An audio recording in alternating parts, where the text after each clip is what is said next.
Os capítulos 25 ao 28 de Mosias destacam um período significativo na história dos nefitas. Esse momento é caracterizado pela unificação de diversos grupos que, embora estivessem separados há gerações, se juntaram para formar um único povo, conhecido coletivamente como nefitas. Esses grupos incluíam o povo de Lime, o povo de Alma, o povo de Mosias e até mesmo o povo de Zaraenla, que não eram descendentes diretos de Nefi. A unificação não foi apenas política ou social, mas também espiritual. Muitos indivíduos desses grupos desejavam tomar sobre si o nome de Cristo e foram batizados, tornando-se membros da Igreja do Senhor e sendo chamados de povo de Deus.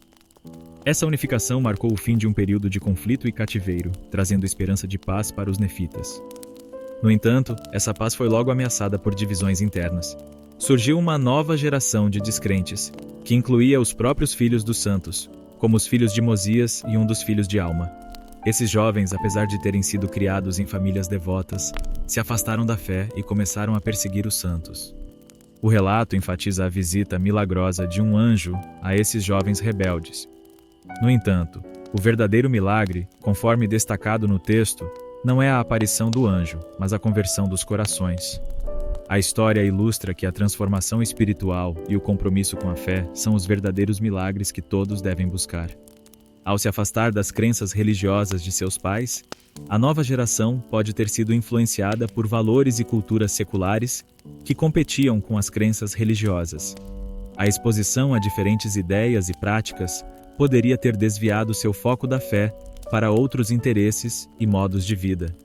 A incapacidade de compreender a palavra de Deus é citada como um fator. Isso pode indicar que a nova geração não foi suficientemente instruída ou não se envolveu suficientemente para entender e internalizar as doutrinas e princípios espirituais ensinados por seus pais. A descrença e o que aconteceu com aqueles jovens fazia parte do plano do Senhor, pois Ele sabe de todas as coisas, mas se trouxermos a situação para os dias atuais, podemos ponderar sobre o que podemos fazer para que a atual nova geração não se desvie. A Igreja de Jesus Cristo dos Santos dos Últimos Dias contém programas de ensino da doutrina de Cristo, de modo adaptado às diferentes idades e níveis de entendimento, garantindo que as doutrinas fundamentais sejam ensinadas de maneira clara e acessível. Os pais têm o dever de ensinar as Escrituras e princípios do Evangelho do Salvador em casa, criando um ambiente onde os jovens podem fazer perguntas e discutir suas dúvidas. Os líderes dos jovens na igreja estão sempre realizando atividades, conferências e encontros onde os jovens podem ter experiências espirituais significativas e aprender com líderes exemplares. Compartilhar testemunhos e experiências pessoais de membros mais velhos podem inspirar e fortalecer a fé dos jovens. Devemos envolver a nova geração em projetos de serviço comunitário, ensinando-os a aplicar os princípios da fé na prática e desenvolvendo um senso de responsabilidade e conexão com a comunidade. A igreja dá aos rapazes e moças a oportunidade de servir em posições de liderança dentro dos seus quórums e classes, incentivando-os a desenvolver habilidades de liderança e um senso de compromisso com os membros. Incentivar os jovens a desenvolver práticas pessoais de espiritualidade, como o estudo das Escrituras, ponderação e oração diária, ajuda-os a criar uma conexão pessoal com o Senhor. Promover o diálogo aberto e regular sobre questões espirituais dentro das famílias ajudam os jovens a verem o Evangelho como parte integrante de sua vida cotidiana. Em conclusão, para evitar o desvio da nova geração, é essencial uma abordagem multifacetada que envolva a igreja e os líderes, experiências espirituais significativas, um encorajamento da conversão pessoal e um ambiente familiar de apoio. Implementar essas práticas pode ajudar a nova geração a desenvolver uma fé profunda e pessoal, capaz de resistir aos desafios e influências externas. A igreja oferece vários recursos para ajudar os jovens a se manterem firmes na fé, e os pais e a família também podem fazer um esforço coletivo para um ambiente em que os jovens se sintam amados e seguros. Mas apesar de todas essas coisas, devemos lembrar que o Senhor deu a seus filhos a capacidade e o privilégio de agirem por si mesmos. No fim, a escolha será do rapaz ou da moça de se manter no caminho estreito e apertado ou de se desviar para o caminho largo e espaçoso. E ainda que a nova geração se desvie, não devemos desanimar ou achar que está tudo perdido. Lembrai que o valor das almas é grande à vista de Deus. As Escrituras sublinham que a conversão é um processo pessoal que não pode ser herdado automaticamente. Cada indivíduo precisa desenvolver sua própria fé e conexão com Deus.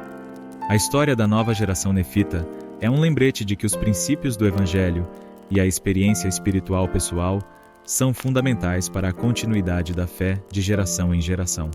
A conversão autêntica e individual é um milagre necessário para cada pessoa, e sem ela, a fé e o testemunho podem não sobreviver às mudanças e desafios culturais e sociais. A experiência de alma oferece uma visão profunda sobre como lidar com problemas difíceis, seja na família ou em serviço na igreja. A situação que a alma enfrentou de lidar com iniquidades entre os membros da igreja era nova e complexa para ele. Sua resposta a esse desafio proporciona lições valiosas. A alma foi ao Senhor em oração para saber o que fazer. Ele reconheceu sua própria limitação e buscou a sabedoria divina. Isso sugere que em momentos de incerteza, é crucial recorrer a Deus para obter orientação. E ele não fez uma oração rápida e superficial. Ele derramou toda a sua alma, mostrando sinceridade e fervor. Isso nos ensina que a sinceridade e a profundidade em nossa comunicação com Deus são importantes quando buscamos sua ajuda. Após orar, a alma ouviu a voz do Senhor. Isso indica a importância de estar aberto e receptivo às respostas de Deus, que podem vir de várias maneiras, através de sentimentos, pensamentos, escrituras, ou mesmo conselhos de outras pessoas inspiradas. Às vezes, o que pedimos pode não ser o que realmente precisamos saber. Deus, em sua sabedoria, nos dá respostas que abrangem nossas necessidades mais amplas, mesmo que isso não seja evidente de imediato. Precisamos ser pacientes e ter fé que Deus responderá em seu tempo e de acordo com sua sabedoria. A experiência de alma mostra que devemos estar preparados para receber respostas que podem nos guiar em várias áreas de nossa vida. O Pai Celestial reconhece nossas preocupações e nos fortalece, lembrando-nos de nosso propósito e missão. Em resumo, a experiência de alma nos ensina que enfrentar problemas com a ajuda do Senhor envolve humildade, fé e uma disposição para receber orientação abrangente que nos prepara para servir com justiça e amor. O arrependimento e o perdão são temas recorrentes nas Escrituras. Algumas pessoas podem se perguntar se foram realmente perdoadas pelo Senhor. Alma, o Pai, ao aconselhar um membro da igreja que estivesse preocupado sobre ter sido realmente perdoado por Deus, provavelmente usaria sua própria experiência e as Escrituras para transmitir conforto e segurança. Ele talvez enfatizasse os princípios do arrependimento sincero e do perdão divino, destacando a natureza infinita da misericórdia de Deus.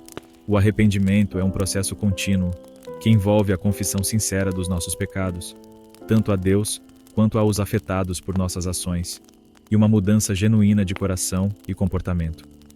Devemos refletir sobre nossas ações diárias, identificar onde erramos e tomar medidas para corrigir esses erros. Isso pode envolver pedir desculpas às pessoas que magoamos e procurar formas de melhorar continuamente. O Senhor promete perdoar nossos pecados tantas vezes quantas nos arrependermos de coração. O Salvador tomou sobre si os pecados do mundo e oferece perdão liberalmente a todos que acreditam e se arrependem. Podemos encontrar consolo no fato de que Deus está disposto a nos perdoar se nos arrependermos sinceramente. Isso nos incentiva a não desistir de nós mesmos e a continuar buscando ser melhores. Assim como o Senhor nos perdoa, somos instruídos a perdoar os outros. A falta de perdão traz condenação sobre nós. Devemos trabalhar para perdoar aqueles que nos ofenderam. Isso pode ser difícil, mas é essencial para nossa própria paz e progresso. Praticar o perdão pode envolver orar por aqueles que nos magoaram e fazer um esforço consciente para deixar de lado ressentimentos. O arrependimento leva a uma transformação espiritual, tornando-nos novas criaturas em Cristo, redimidas e livres das amarras do pecado. Procurar uma transformação espiritual significa viver de acordo com os ensinamentos de Cristo. Isso inclui praticar a fé, a caridade e outros atributos de Cristo em nossa vida cotidiana. A experiência de Alma, o Filho, oferece um poderoso testemunho sobre a necessidade de transformação espiritual. Esta transformação, que Alma passou a ensinar como essencial para toda a humanidade, é frequentemente comparada a um renascimento espiritual. O elder David A. Bednar faz uma analogia entre o processo de transformação de um pepino em picles e o processo de renascimento espiritual pelo qual todos devemos passar. Assim como um pepino precisa ser cuidadosamente preparado e limpo antes de se tornar um picles, nós também precisamos nos preparar e nos purificar. Na nossa vida espiritual, isso significa se arrepender dos nossos pecados, buscar o perdão de Deus e participar das ordenanças de salvação. Um pepino se transforma em picles ao ser imerso e saturado em salmoura por um longo período de tempo. Da mesma forma, nós precisamos estar imersos e saturados no Evangelho de Jesus Cristo. Isso implica um comprometimento constante e profundo com os ensinamentos de Cristo, participando regularmente das reuniões da igreja, estudando as Escrituras e orando fervorosamente. Após o processo de imersão, os pepinos são selados em potes esterilizados para garantir que fiquem livres de contaminação. Para nós, ser purificado e selado pelo Santo Espírito da promessa é essencial. Isso significa viver de maneira que possamos sempre ter o Espírito Santo conosco, ser dignos das ordenanças do templo e manter a pureza em pensamento e ação. A experiência de alma nos mostra que, independentemente de quão longe possamos ter nos afastado, a transformação é possível através do poder de Deus e da expiação de Jesus Cristo. Ao refletirmos sobre a nossa própria vida e identificarmos áreas que precisam de mudança, podemos seguir os passos da preparação, imersão e selamento para nos tornarmos novas criaturas em Cristo. A reflexão sobre a experiência de alma e a analogia do Elder Bednar nos desafiam a uma autoanálise profunda. Precisamos avaliar onde estamos espiritualmente, quais áreas da nossa vida precisam de mudança e como podemos nos imergir mais completamente no Evangelho de Jesus Cristo. Esse processo exige tempo, paciência e uma dedicação constante, mas as bênçãos de paz, alegria e transformação espiritual são imensuráveis. Gostou desse vídeo e quer continuar recebendo conteúdos para ajudar no seu estudo semanal? Não se esqueça de se inscrever no canal, deixar seu like e ativar o sininho das notificações. Deixe também sua contribuição nos comentários dizendo o que mais chamou sua atenção no estudo desta semana. Lembre-se, talvez você já tenha se encontrado na situação de Alma, o pai, na qual um familiar está fazendo escolhas destrutivas. Não desista de buscar orientação e força no Senhor, pois a transformação espiritual é possível para todos. Mergulhe no estudo das Escrituras e permita que os ensinamentos de Cristo guiem suas ações diárias. Acredite no poder da conversão e da fé. Força! Até o próximo vídeo.